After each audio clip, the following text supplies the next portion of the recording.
Hello, সবার কি অবস্থা? আসসালামু আলাইকুম। তৌফিকাস গার্ডেন অ্যান্ড ব্লগিং চ্যানেলে আবারও সবাইকে নতুন আরেকটা ভিডিও দেখার জন্য ওয়েলকাম করছি। আশা করছি যে যেখান থেকে আমার আজকের এই ভিডিওটা দেখছেন সবাই অনেক ভালো আছেন। আজকে খুবই ছোট্ট একটা ভিডিও নিয়ে চলে আসলাম আপনাদের মাঝে, আর ভিডিওটা শুরু করেছি হচ্ছে ছাদ থেকে। বিকেলবেলা ছাদে উঠেছিলাম, সকালবেলা বেশ কয়েকবার থেমে থেমে বৃষ্টি হয়েছে, তো এখনও ছাদে এসে দেখছি যে গুড়ি গুড়ি বৃষ্টি পড়তেছে। তো চারপাশের ওয়েদারটা দেখে বুঝতেই পারতেছেন যে বৃষ্টি ভেজা একটা ছাদ, সব কিছু ভিজা ভিজা পরিবেশে ছাদে এসে দেখতে পেলাম যে আম গাছের কয়েকটা আম কেমন যেন আর কি পোকায় খেয়ে ফেলেছে কিংবা পাখি খেয়ে ফেলেছে, ফেটে গেছে। তো সেই আমগুলো তুলে নিচ্ছি। গেল একটা ভিডিওতে দেখিয়েছিলাম না, বৃষ্টিতে অনেক আম ছাদের ফ্লোরে পড়েছিল, একদম পানির মধ্যে ডুবেছিল, সেগুলো কুড়িয়েছি। তারপরে কিন্তু গাছে বেশ কয়েকটা আম ছিল, বাট আজকে এসে আমার কাছে কেন যেন মনে হচ্ছে আমের পরিমাণ কমে গিয়েছে। তো আমি একটু ঘুরে ঘুরে দেখছিলাম যে আমগুলো লাল হয়েছে কিনা। তো ঘুরে ঘুরে দেখলাম যে বেশ কয়েকটা আমের কালার একটু পরিবর্তন হয়েছে, তো সেগুলো পেরে নিয়েছি। আর অল্প কয়েকটা আম আছে, সেটা আর কি আরেকদিন এসে সবগুলো আর কি একসাথে পেরে নেব। এবার এই পাশটায় চলে আসলাম, এটা হচ্ছে বরবটি গাছ। প্রিভিয়াস ভিডিওতে যেদিন আর কি আমি ছাদে রান্নাবান্না করেছিলাম সেদিন দেখিয়েছিলাম কিন্তু এক ফাঁকে গাছে বরবটি হয়েছে। তো 2-4 দিনের মধ্যেই দেখতে পাচ্ছেন বরবটিগুলো কতটা বড় হয়ে গেছে, একদম খাওয়ার উপযোগী হয়ে গেছে। আর কয়েকদিন থেকেই অনবরত বৃষ্টি হচ্ছে, যার কারণে দেখা যাচ্ছে গাছের পাতাগুলো সবুজ চকচক করছে, আর বৃষ্টির কারণেই মেবি গাছের এই বরবটিগুলো তাড়াতাড়ি বড় হয়ে গেছে। তো বরবটিগুলো তুলে নিয়েছি। আজকে মূলত আমি আমার ছাদ বাগানে অল্প কিছু যে শাকসবজি ফল ফ্রুট করেছি সেগুলোই আমি আর কি তুলে নিচ্ছি, আর কি হারভেস্ট করে নিচ্ছি। আর এদিকে প্রত্যেকটা গাছের মাটি কিন্তু অনেক নরম হয়ে গেছে, তাই ভাবলাম একটু গাছের যত্ন করি, আগাছা টাগাছা তুলি। অবশেষে দেখেন আমার এই যে ঢেঁড়স গাছ হয়েছে। 2বার আমি ঢেঁড়সের বীজ দিয়েছি, দেন হচ্ছে ঢেঁড়সের গাছ হয়েছে, বাট গাছগুলা কিন্তু ততটা হৃষ্টপুষ্ট না আর কি, কেমন যেন একটু আনহেলদি। যাই হোক, আস্তে আস্তে হয়তো হয়ে যাবে। এবার চলে আসলাম পুঁইশাক গাছের কাছে, আর ওই দিকে কিছু পাম ট্রি গাছের মরা পাতা আর কি আমি কেটে দিয়েছি।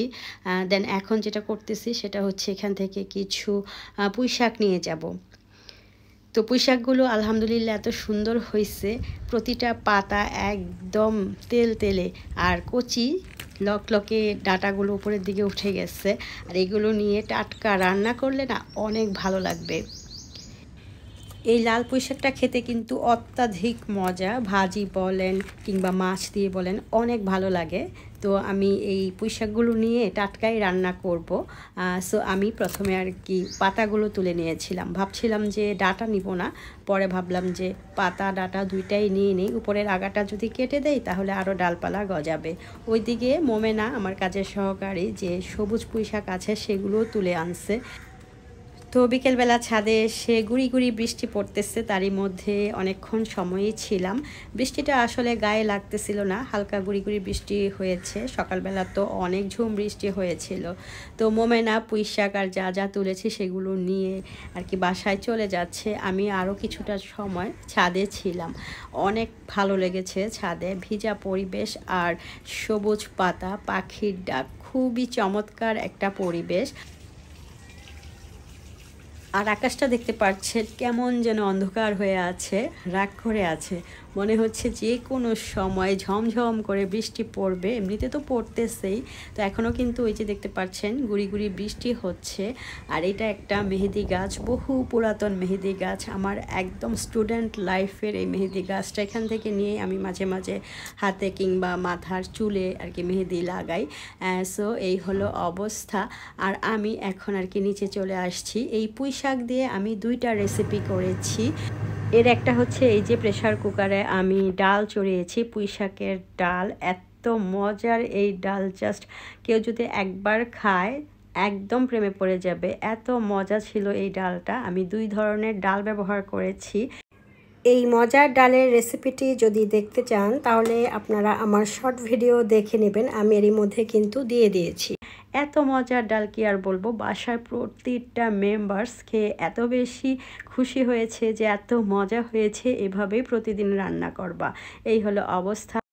তো বাগান থেকে এনে পুঁইশাক দিয়ে আরেকটা রান্না করেছি, আরেকটা পদ, সেটা হচ্ছে ইলিশ মাছের কাটা কোটা দিয়ে একটা ঝোল রান্না করেছি, সেটাও ভীষণ মজার। নেক্সট একটা ভিডিওতে ইনশাল্লাহ শেয়ার করব। আজকের ভিডিওটা খুবই ছোট্ট আকার আপনাদের সাথে দেখিয়েছি, আর আপনারা অবশ্যই আমার এই পুঁইশাক দিয়ে ডালের রেসিপিটা দেখে নেবেন, আমি লিঙ্কটা ডেসক্রিপশন বক্সে দিয়ে দিব।